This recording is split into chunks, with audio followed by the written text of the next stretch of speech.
Our lesson today looks at the zeros and factors of polynomials.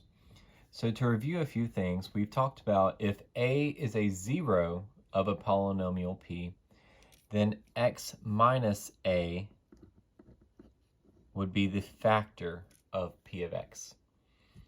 We also know that if a is a zero of multiplicity m, then x minus a to the m power must be a factor. So however many multiplicities there are, that means that there are that many of those same factors.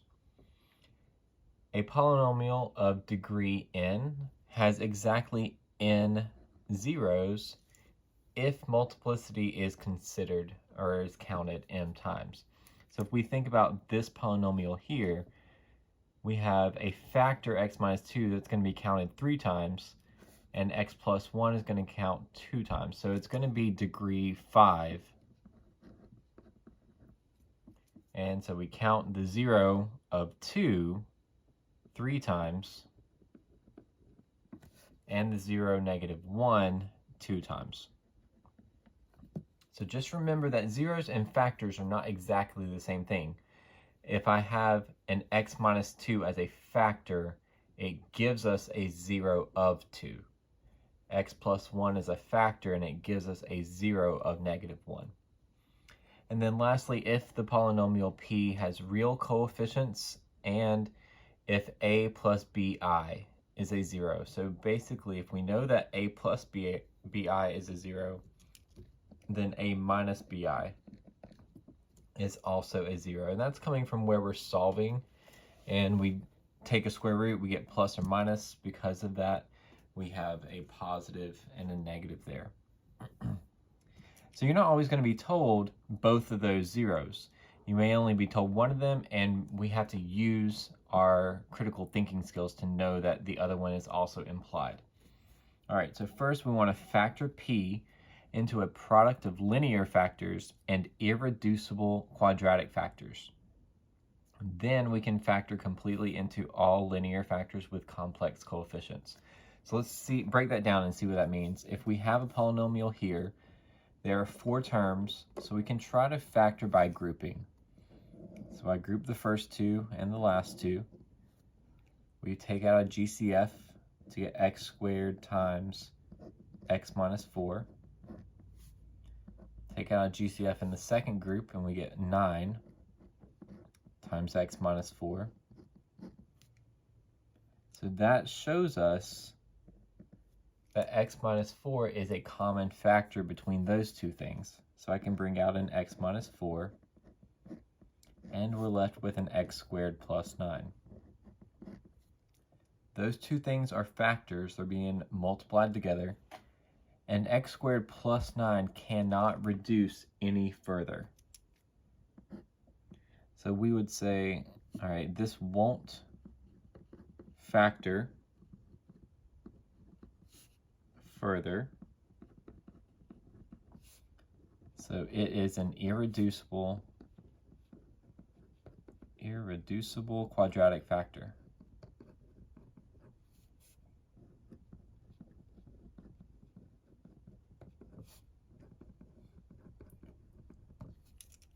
So when it's said to write the polynomial p into a product of linear and irreducible quadratic factors, here's a linear factor, x minus 4.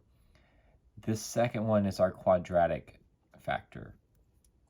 If it could factor further, we would, and we would get another group of linear factors. So p of x equals x minus 4 times x squared plus 9. That's our linear and irreducible quadratic factors. You'll have some assignments where you have to break these down even further into all linear factors with complex coefficients. So if I want to find the complex coefficient factors, we need to take this quadratic x squared plus 9 and find the actual zeros. So if I solve this, I could subtract 9, get negative 9 here. Square root both sides to undo a square. So x equals plus or minus the square root of negative 9. We simplify that to just 3i. So equals plus or minus 3i. Those are two more zeros, which then give us, so we could say, then x minus 3i and x plus 3i are factors. So if we know a zero, we can find a factor. We found two zeros, we found the other two factors. So I could rewrite this p of x as x minus 4 times x minus 3i times x plus 3i. And that x plus 3i is coming from, we do x minus negative 3i, which turned that into a plus. All right, the next one, we're doing a similar thing. So I would group the first two and the last two. Get x squared times x minus 3 plus 25. We want the biggest value we can take out, the greatest common factor, and x minus 3 again.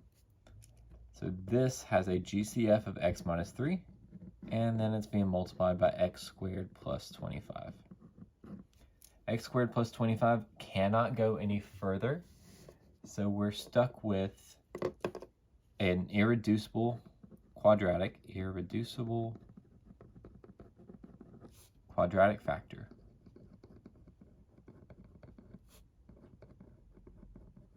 Now we've found the zeros before, and this one just wants us to find all zeros. So what we would do is take each factor and set it equal to 0 like we have been doing. So x equals 3 is one of the zeros. And then x squared plus 25 equals 0. Gives us x squared equals negative 25. We square root both sides, so plus or minus the square root of negative 25, which is then plus or minus 5i. So there should be 3 zeros. We know that because we had a degree 3 polynomial, and there's 1, 2, 3.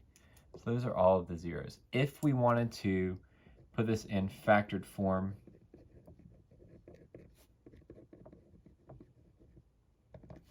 we could say p of x equals x minus 3, x minus 5i, x plus 5i. And the main thing is that this is also factored form. This is factored form with linear and irreducible quadratic factors, so if it doesn't want complex coefficients, then we're stuck with something like this. If we're allowed to use complex numbers, then we can use this factored form. So this is factored form with linear factors with complex coefficients. So just pay attention to what the directions say for the questions when you get to them, because it may not want the i's and may just want the irreducible quadratic factors as well. Okay, so we have a common question of how can I factor a polynomial if it won't factor by grouping? And so the only way that we can factor it is to know one of the roots. So if I know a root, then we can use our long division or synthetic division process to find the other factors. So this first example here says given p of x equals this polynomial, determine which one of these is a 0, -4 or -3. So we can do long division to determine if it is a 0. If it is a 0, then it should divide evenly. The factor would divide evenly. But we also had the remainder theorem that we learned. So let's use that instead. So p of -4. All right, so we plug that into the function. -5 times -4 squared plus 17 times -4 plus 123. And you just want to plug that into your calculator. Then you would also do p of -3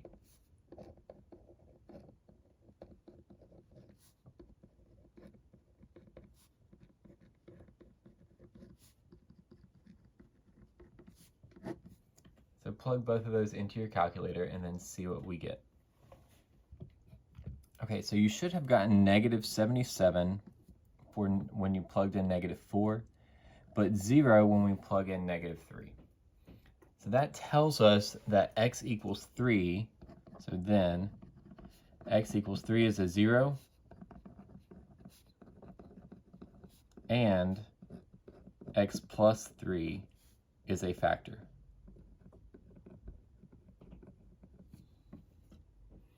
What we can do is long division with this x plus 3 to find out what would the other factor be. So x plus 3 divides into that polynomial.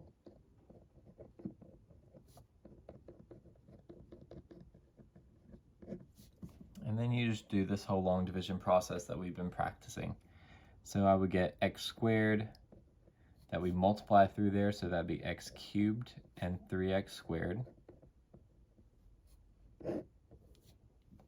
We subtract and subtract. So that would give me a -8x squared plus 17x. We divide the first terms, which is -8x. And we multiply that through, so -8x squared and a -24. We subtract and subtract, but when we have minus a negative, that becomes plus a positive. So we have 17x and 24, which together should be 41x plus 123. So now when I divide this, it's 41 times x is 41, or divided by x is 41. We multiply that through, I get 41x, and 41 times 3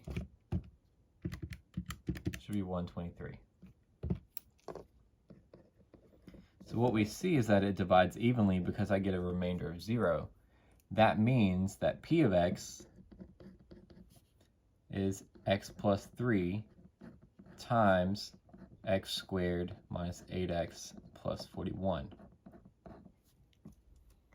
That would be in factored form, but this is an irreducible quadratic.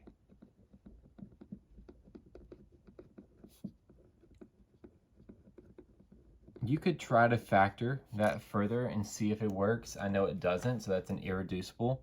But what we would do is we want to find this all the way to our linear factors, so we try to set this thing equal to 0. It's a quadratic, and we solve a quadratic by using the quadratic formula. So -b plus or minus the square root of b squared minus 4ac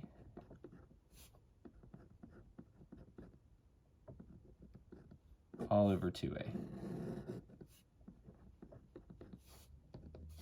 So that would be a positive 8 plus or minus the square root of something over 2. Let's figure out what is the inside of the radical. So -8 squared minus 4 times 1 times 41 would be -100.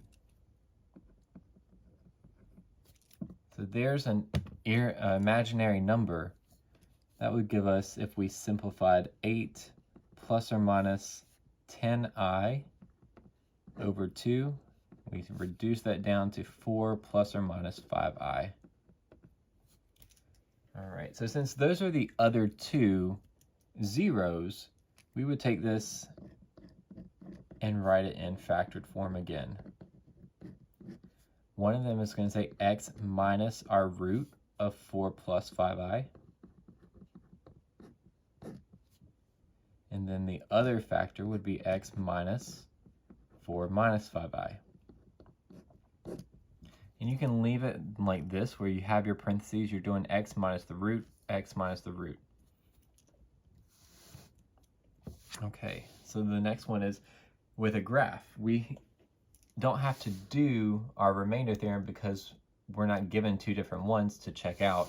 This time I know I can see a 0. So if you have a graph, then finding the zeros is a lot easier.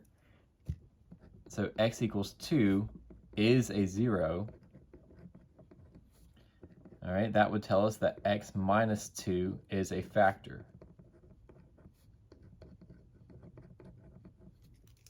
If I already know that it is a factor, I can use the long division or synthetic division to find out the other. So let's use our long division. X cubed minus 3x squared plus 3x minus 2. If I divide this through, it should come out even because I already know that it is a factor. So let's do x cubed divided by x would be x squared. Multiply that through is x cubed and negative 2x squared. Subtract and subtract, but I have minus and negative, that becomes plus a positive. So I get a negative 1x squared. Bring that down, plus 3x. Do it again, so negative x squared divided by x is going to be negative x. Multiply that through, and gets a 2x. We subtract and subtract. So I get 3x minus 2x is 1x, and bring down the minus 2. X divided by x is plus 1. Multiply, we get a remainder of 0. So we knew that it went all the way through, but we needed to do the long division so that we could find the other factor. So q of x is x minus 2 times x squared minus x plus 1. If this can continue to factor like normal, we would.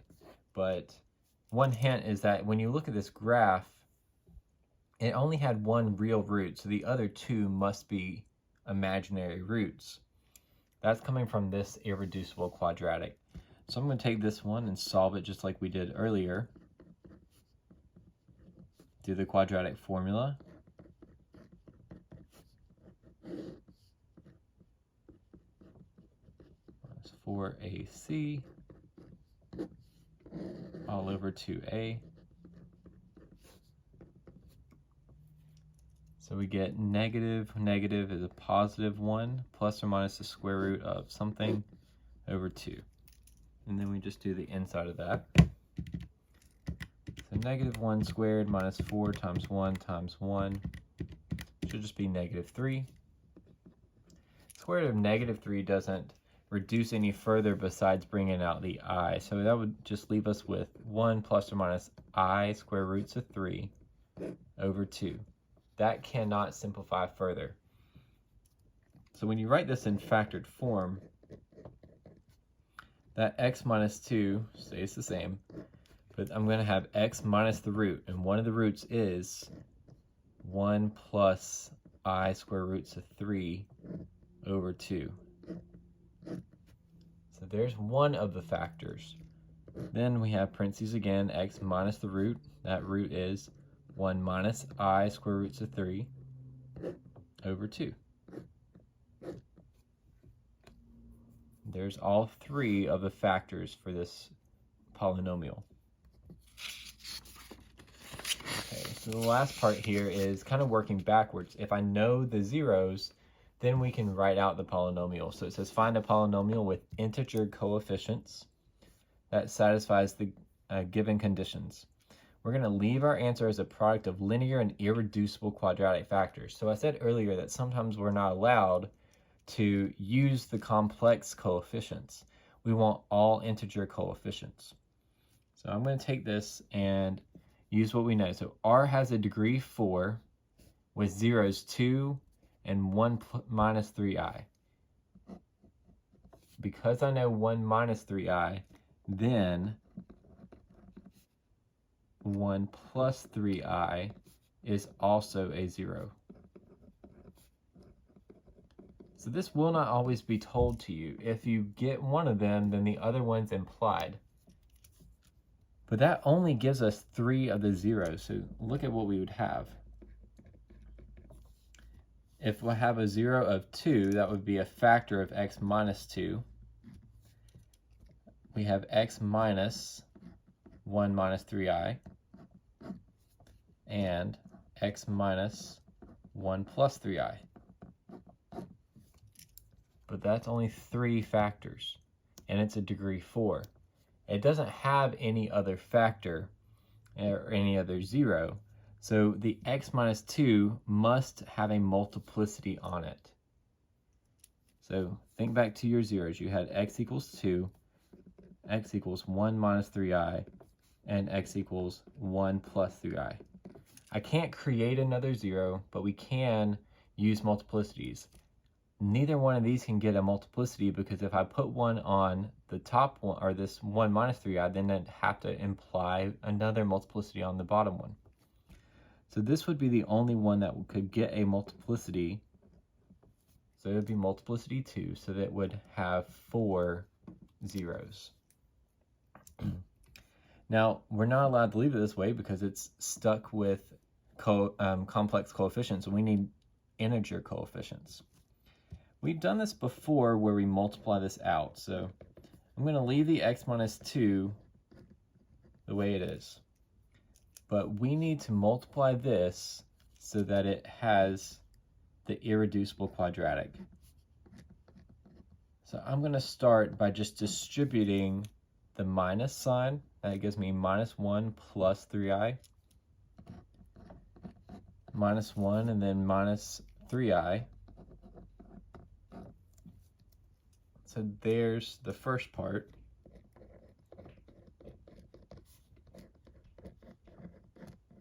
And then I always just take this into a different grouping. And we're not changing any of these values. I'm not distributing anything else, but if I put parentheses around the x minus 1s, there's nothing for me to distribute in front of the x minus 1, so I didn't really do anything to change this. All I'm doing is regrouping this in a different way, so that what we have is a plus bi times a minus bi. And we've talked about those before, but I would just distribute x minus 1 times x minus 1, which is x minus 1 squared. Then you have x minus 1 times negative 3i, so minus 3i times x minus 1. But then we do the inside, so 3i times x minus 1 is plus 3i times x minus 1. The last part is 3i times negative 3i, so negative 9i squared. And we did it like this earlier when we were talking about complex numbers. We saw that the middle were opposites, so they would cancel each other out. So this would leave us with x squared minus 2x plus 1 if we've multiplied that x minus 1 times x minus 1. And then negative 9i squared. I squared is negative 1. So that's a negative 9 times a negative 1, which gives us a positive 9. So working all that out, I get x squared minus 2x plus 10. Over here, x minus 2 squared hasn't changed. And that is our polynomial with linear and irreducible quadratic factors. Okay, so same kind of situation. This one's degree 3. We have a 0 of negative 2 and 3 plus 2i, so then 3 minus 2i is also implied. We can create our polynomial. So that would be x plus 2, because minus a negative turns positive. X minus 3 plus 2i. It's always x minus the root, so this would also be x minus the root of 3 minus 2i. So I do the same thing that we just did. So this would be x plus 2 times x minus 3 minus 2i. All I'm doing is distributing our subtraction. X minus 3 minus a negative is plus 2i. that allows us to regroup. So I'm going to take that and just kind of rewrite it all over again, just to show my regrouping process.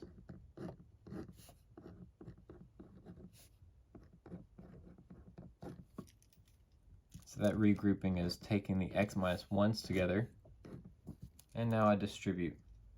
So x minus 3 times x minus 3 is x minus 3 squared. We distribute the outside, that's going to be plus 2i times x minus 3 minus 2i times x minus 3 from the inside, and the last terms will be minus 4i squared. The middle 2 would cancel out, so we have here x squared minus 6x plus 9. Negative 4 times I squared is negative 1, so negative 4 times negative 1 is a positive 4. And that would simplify all the way down to x squared minus 6x plus 13.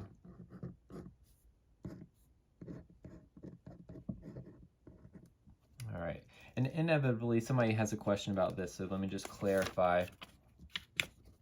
X minus 3 squared. I haven't shown a lot of work for this, but this would mean x minus 3 times x minus 3.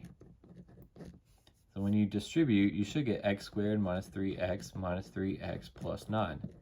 That's how I got x squared minus 6x plus 9. But because we've done this so many times, I've stopped showing the work through that whole thing. All right, so you might be able to just multiply that out in your head and get x squared minus 6x plus 9 like I did. So r of x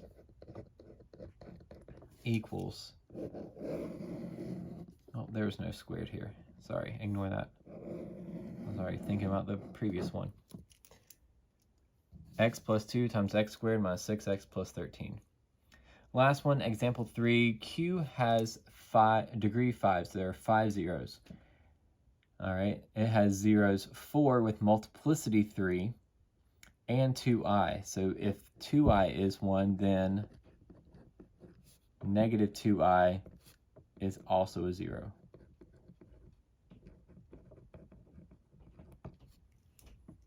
All right, so Q of x equals, if 4 is a 0, then x minus 4 is a factor. It's multiplicity 3, so it's going to be cubed.